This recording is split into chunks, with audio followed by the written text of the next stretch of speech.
Welcome to Screw the Commute, the entrepreneurial podcast dedicated to getting you out of the car and into the money.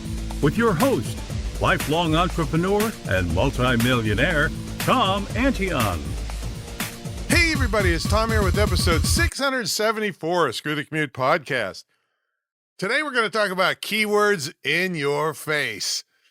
And those of you that have been listening for a while know how the lack of keyword research is the number one mistake I see people making online. Episode 1 of this entire podcast was about it. I updated it in episode 130 based on voice search.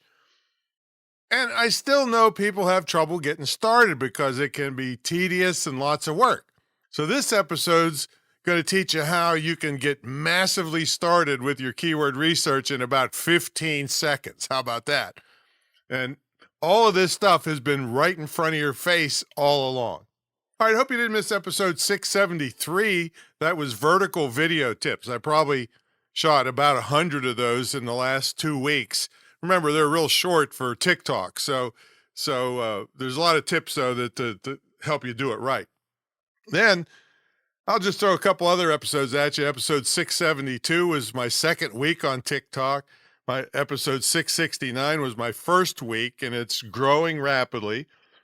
And the next episode, this coming Monday, is 675. Will be on the TikTok techniques I'm using so far. I've taken a lot of advanced courses on it, and I got over 5,000 views on a video that took me about 10 minutes to create on TikTok. So there you go. So we'll remember, anytime you want to get to a back episode, you go to screwthecommute.com/ and then the episode number.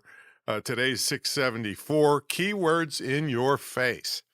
All right, let's get to the main event. There's 3 places you're going to grab keywords and keyword phrases from, and they're all on one page, and you can see them, and you do see them every single day that you search for something on Google. All I'm saying is that you take a minute or so and capture what Google is handing you on a silver platter and use it to your advantage to be found easier in search, to use it in blog titles and video titles and social media posts and all that stuff. Now, I'm talking about 3 things that appear every time you do a search on Google. Number 1 is called autofill. Number 2 is people also ask, and number 3 is related searches. Let's start with autofill. See, Google is a speed demon. You start getting results displayed before you even finish typing your search term. Autofill is a drop-down box that tries to predict what you are looking for so you don't have to finish typing the search term. You can just click on one of the results that most closely resembles what you were actually looking for. And it also gives you things you probably didn't think of that you say, oh, well, I like to see that too. Now, what I'm suggesting you do is to search for keywords related to what you do and then capture the autofill results. You can screen capture them or just write them down. They're a little hard to copy because the autofill box has a tendency to disappear on you when you move your mouse around.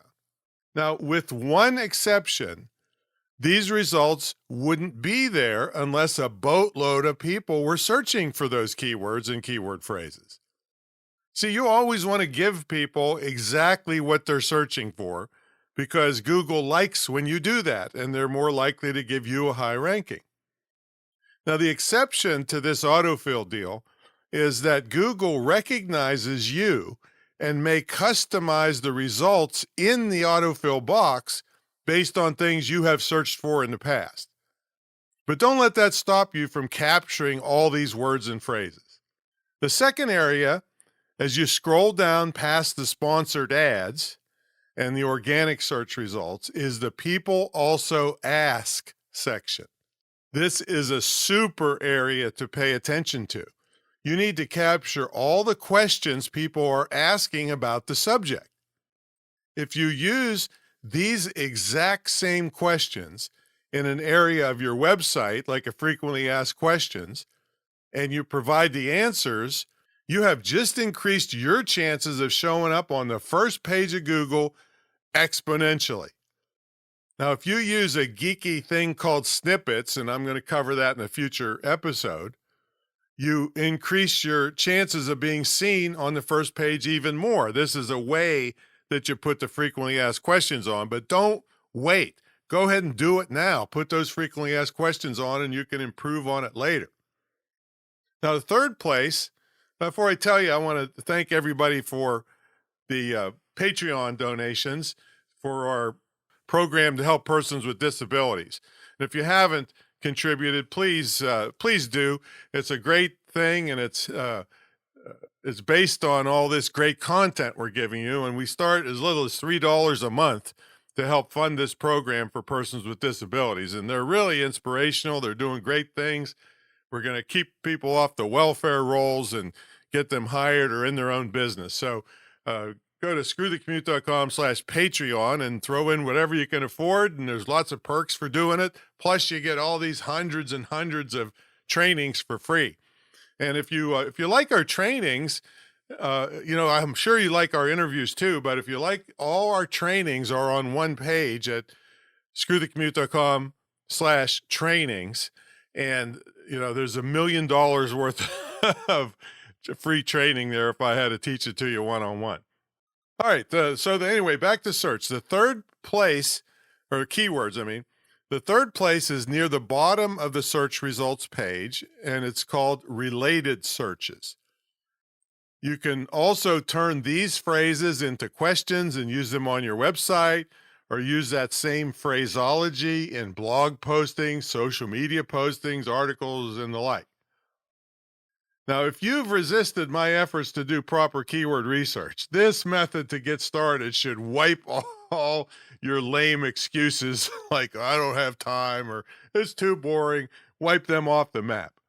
If you want success online, this is where you start. And if you've already started, you've probably got some cleanup to do, and do this correctly, especially if you haven't got the results you were expecting.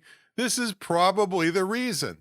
You have to line up your stuff with what people are looking for, not you get a harebrained idea, or what I call a CSI, a crappy, stupid idea. And I'm not being mean. My ideas are crappy and stupid too, unless they match up with what people actually want. Because you can have this fantastic idea of the century, and if nobody's looking for it, you're going to hear crickets chirping. So this is where you do it correctly.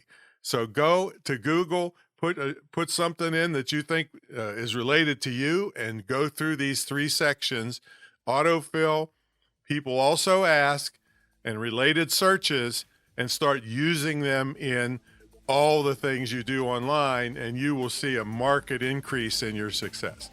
All right, that's my story, and I'm sticking to it. Catch you all in the next episode. See you later.